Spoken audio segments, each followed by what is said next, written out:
Hi friends, ഇന്നൊരു അടിപൊളി കൊത്തു പൊറോട്ട ഉണ്ടാക്കാമെന്നാണ് കാണിക്കുന്നത്. പെട്ടെന്ന് തന്നെ നമുക്ക് ഉണ്ടാക്കാം. കുട്ടികൾക്കും വലിയവർക്കും എല്ലാവർക്കുമായിട്ട് കഴിക്കാൻ നല്ല ടേസ്റ്റി ആയിട്ടുള്ളതാണ്. ഒരു പാൻ വെച്ച് കൊടുത്തിട്ടുണ്ട്. പാനിലേക്ക് നമ്മൾ എണ്ണ ഒഴിച്ച് കൊടുക്കുക. അതിനുശേഷം 2 സവാള അരിഞ്ഞതാണ് ഇട്ട് കൊടുക്കുന്നത്. കൂടെ പച്ചമുളക് 2 അരിഞ്ഞിട്ട് കൊടുക്കുക.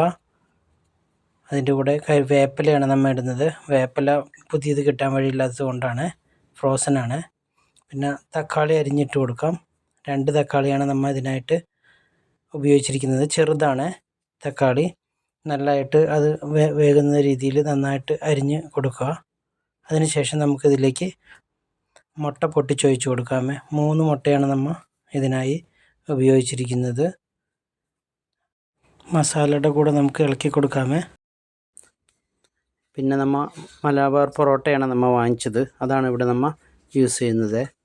അപ്പോൾ മുട്ട ഇട്ട് കഴിഞ്ഞതിന് ശേഷം നന്നായിട്ട് അത് ഇളക്കി ചെറുതായിട്ട് അത് ഫ്രൈ ആകുന്നത് വരെ നന്നായിട്ട് ഇളക്കി കൊടുക്കണം.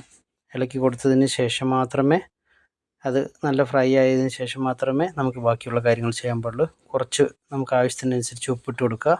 ഒരു 1/4 ടീസ്പൂൺ മുളക് പൊടിയാണ് നമ്മൾ ഇട്ട് കൊടുക്കുന്നത്. മുളക് പൊടി ഇട്ട് കൊടുക്കുക. നമ്മളിപ്പോൾ ഇത്തിരി മഞ്ഞൾപ്പൊടിയാണ് ഇട്ട് കൊടുക്കുന്നത്. അതിനുശേഷം നമുക്ക് 1/4 ടീസ്പൂൺ ഗരം മസാല ഇട്ട് കൊടുക്കാം.